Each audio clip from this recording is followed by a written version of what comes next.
നിസ്കരിക്കാത്തവർക്ക് വിജയമില്ലേ? ഇല്ലേ ഇല്ല.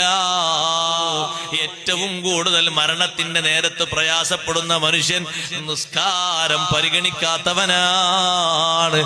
അള്ളാഹു നമ്മളെ കാത്തുരക്ഷിക്കട്ടെ.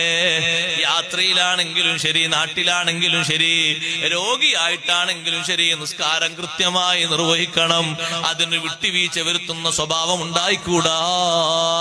കറക്റ്റ് നിസ്കരിക്കുന്ന കുടുംബമാണോ? നിങ്ങളൊന്ന് പരിശോധിച്ചു നോക്കിക്കോ. ബറക്കത്തിനൊരു കുറവുണ്ടാകൂല.